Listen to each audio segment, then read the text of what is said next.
Somewhere near the top of the world, there's an island in a veil of clouds that every so often will lift and reveal the most dramatic winter landscape on the planet.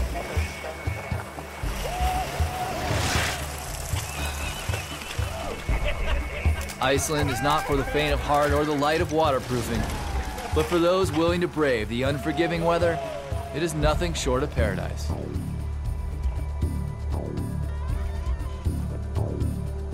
All right, here we go.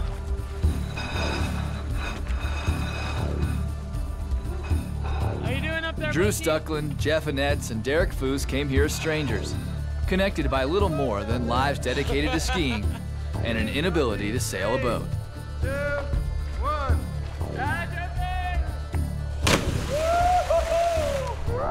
The hell?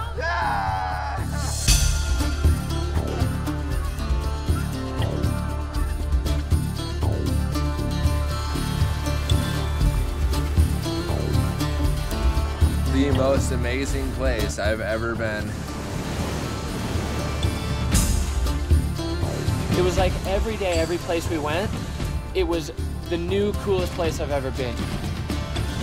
Iceland's a country best navigated by water and best explored by ski, which can be an adventure considering the brutality of the North Atlantic Ocean and the endless expanse of its mountains. Now I have 2 ski buddies that I'm gonna ski with probably for the rest of my life because of this trip.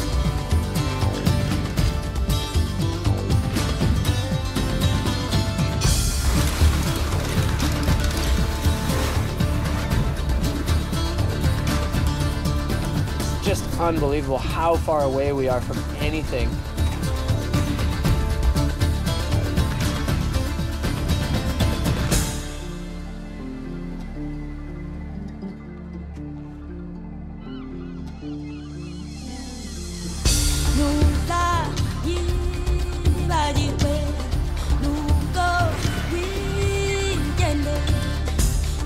The first unique feature I noticed about Iceland was the sunrises and sunsets. We got off the plane during sunrise, it lasted an hour and a half. You know, it wasn't gone in 5 seconds like I'm used to. It almost feels untamed where, you know, the land is what rules the people as opposed to the people ruling the land. It was wild. Kind of get the Google Earth feeling and go step by step back and look at where you're at on the map and realize that you're pretty much in the middle of nowhere.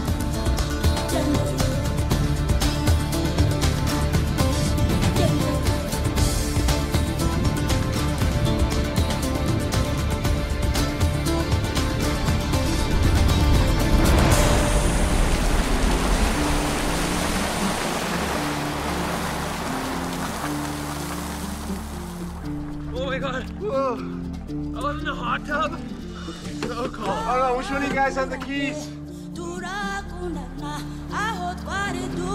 The road trip at the beginning of our Icelandic adventure was probably one of the best introductions to a place I've had. It was also a great way to learn about each other and figure out if we were going to kill each other when we got on the boat. Yeah, growing up in Vermont, which is landlocked, moving further inland to Wyoming, you know, I'm as far away from the boat as you can practically get. Skiing from a boat was unfamiliar to me.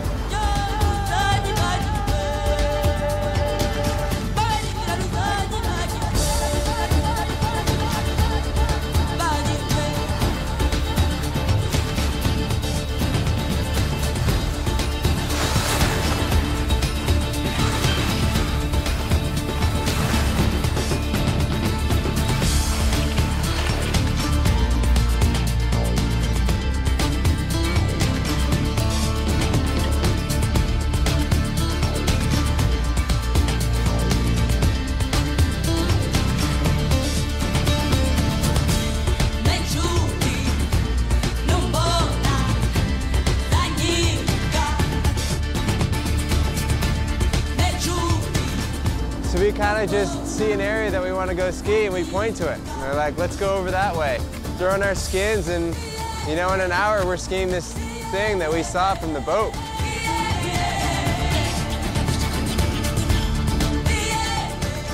A bunch of us all locked up in a small boat.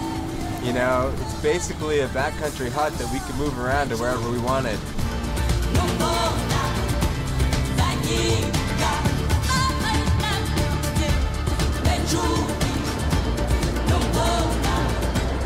The weather has definitely been in and out and extremely variable. We've had really 4 seasons here.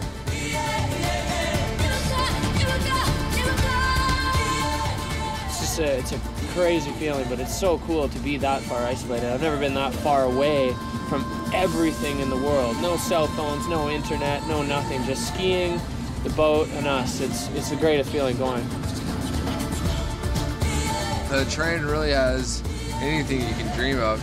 Big sort of Alaskan spines. It has chutes, couloirs, big ice falls. And all the terrain really just ends up directly at the ocean. So you need to have a lot of respect for it, because whatever you do up top, you'll probably end up in the drink.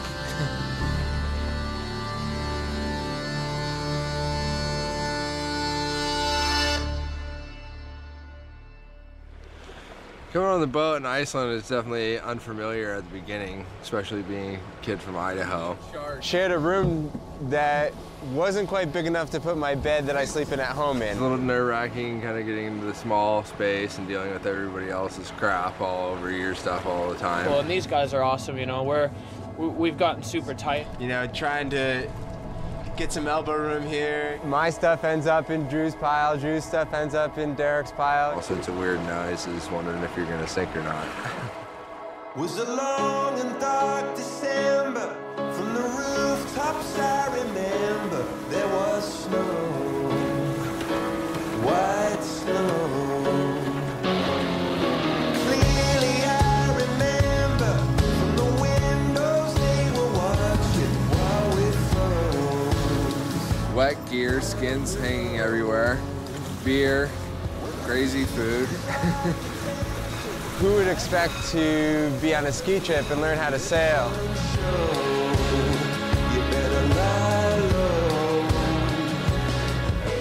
Sort of had nature power our trip, and we were able to take the trip at a little bit slower of a pace so we could absorb all the scenery and things around us.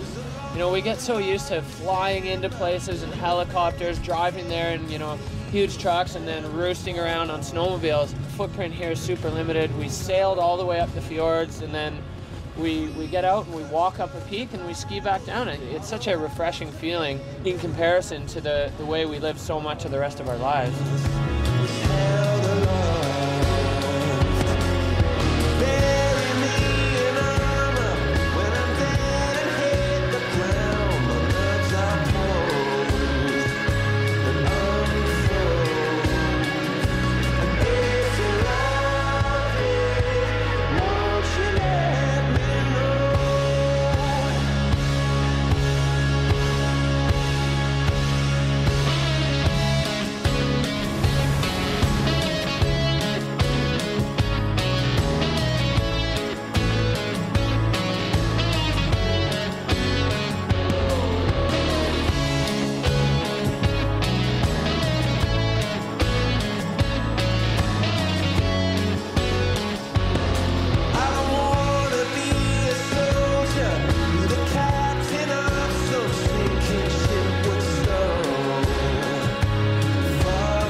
When you're ski touring from a boat every morning, you don't have to pack as light as you otherwise might. It's a good thing, because Drew carried with him something that weighs more than most can possibly imagine: the ashes of his friend Billy Poole, a skier who understood that sometimes the further you go, the closer you get.